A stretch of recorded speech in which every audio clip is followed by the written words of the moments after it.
So Katri, dito tayo sa Port Bohol at kinapi na nga tayo. Buti mabait. Mabait yung kaibigan natin, no? Inintay tayo, alas 8 na, mag-alas 9 na. At ito, ang ganda, oh. Bagong-bago. So makukuha natin ito ngayon. Magdala na natin. Yan. So bukas natin ito i-vlog na ipakita natin yung susi. Dalawa.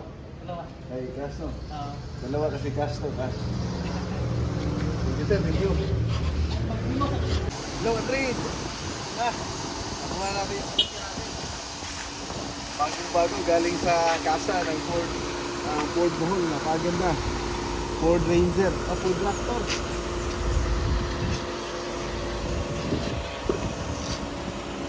Yan. May karga na tayo agad. Dito. Ang ganda ng loob. Kaya pakita mo. Loob. Tama. Bisa? So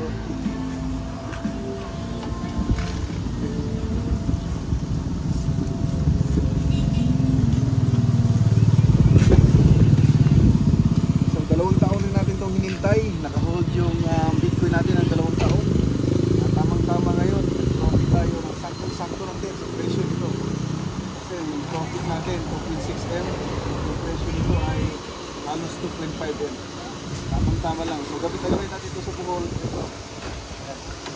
Sa Bohol kasi malalayo yung biyahe at maraming karga. Kaya ayos yung Ford Raptor. Kasi maganda. Malaki yung kargahan.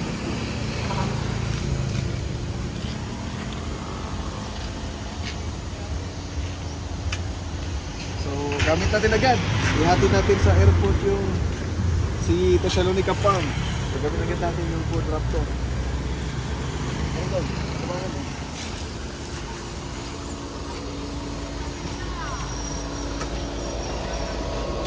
Ganda ng harap, oh.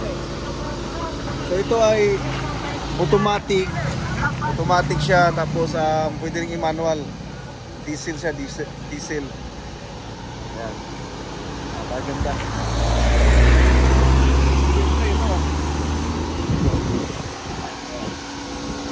Salamat sa XM, dito tayo nag-trade ng Bitcoin. So nag-withdraw tayo ng 2.6M, napakabilis ng withdrawal, 2 oras lang. Nag-withdraw agad sa account natin, sa bank account natin.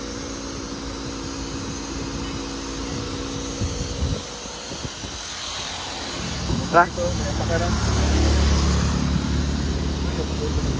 Ay, kawan.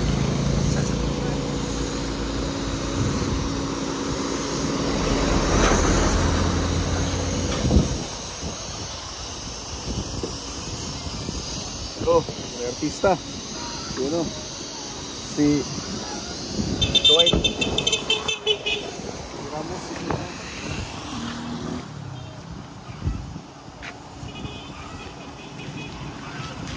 So yun, salamat sa Bitcoin na tumaas yung presyo ng Bitcoin. Salamat sa XM. Doon tayo nag-trade ng Bitcoin na mabilis yung withdrawal, 2 oras lang.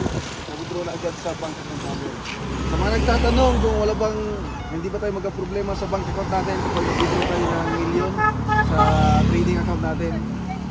So hindi naman tayo magkakaproblema basta meron tayong ipapakita natin yung transaction ng withdrawal natin, ng trade natin sa Excel. So yung bangko, syempre magtatanong sila kung bakit may pumasok ng malaking pera. So i-provide mo lang yung documents, wala namang magiging problema. Kausapin mo lang yung bank manager. So yun, trade, maraming salamat. So abang-abang tayo kung ano yung magandang i-trade sa susunod kung may opportunity.